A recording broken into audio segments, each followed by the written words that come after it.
प्रश्नावली 11.3 का छठा प्रश्न है, वर्णन कीजिए कि दाईं तरफ की आकृतियां किस प्रकार एक समान हैं और किस प्रकार एक दूसरे से भिन्न हैं।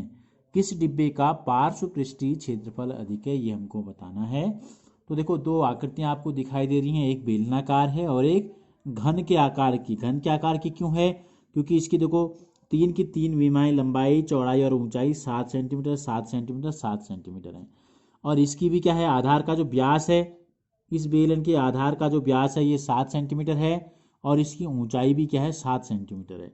और इस घन की ऊंचाई भी कितनी है, 7 सेंटीमीटर है। तो हमसे पूछा है कि किस प्रकार ये आकृतियां, देखो किस प्रकार एक समान है, ये आकृतियां किस प्रकार एक समान है। तो एक समान इस प्रकार से हैं कि इसकी ऊंचाई भी 7 सेंटीमीटर है और इसकी ऊंचाई भी 7 सेंटीमीटर है। तो समानता क्या है? समानता है दोनों आकृतियों की ऊंचाइयां समान हैं। दोनों आकृतियों की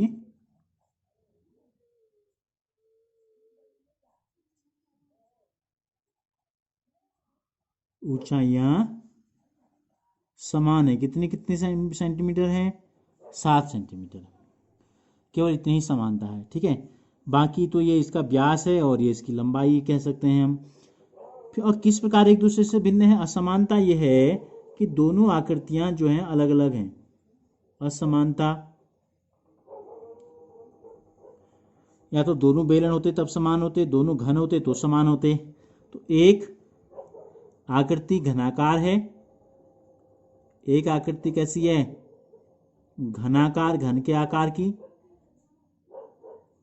तथा दूसरी आकृति जो है ये बेलनाकार है। दूसरी आकृति कैसी है, बेलनाकार है। तो ये हो गई इनमें असमानता। अब हमसे क्या पूछा है, किस डिब्बे का पार्श्व पृष्ठीय क्षेत्रफल अधिक है। तो पार्श्व पृष्ठीय क्षेत्रफल का मतलब होता है, हमने कल भी आपको बताया था, जैसे बेलन में बताया था हमने, जो बेलन का जो वक्र पृष्ठीय क्षेत्रफल होता है, ये जो मैं आपको दिखा रहा हूँ, जो बेलनाकार है ये स्केच पेन, तो ये जो घुमावदार पृष्ठ ये है जो घूम रहा है, यानी कि इसको हम बोलते हैं पार्श्व पृष्ठीय क्षेत्रफल। तो बेलन का पार्श्व पृष्ठीय क्षेत्रफल बराबर पार्श्व पृष्ठीय क्षेत्रफल बराबर बेलन का वक्र पृष्ठ होगा। कैसा होगा? बेलन का वक्र पृष्ठीय क्षेत्रफल के बराबर होगा। तो बेलन का वक्र पृष्ठीय क्षेत्रफल होता है 2 पाई आर और एच के बराबर। तो देखो 2 का मान 2, पाई का मान अगर कुछ नहीं दिया गया है तो 22/7 रखते हैं। आर का मान कितना है, देखो व्यास है 7 सेंटीमीटर, तो आर हो जाएगा 7 का आधा, व्यास का आधा, और एच कितना है 7 सेंटीमीटर।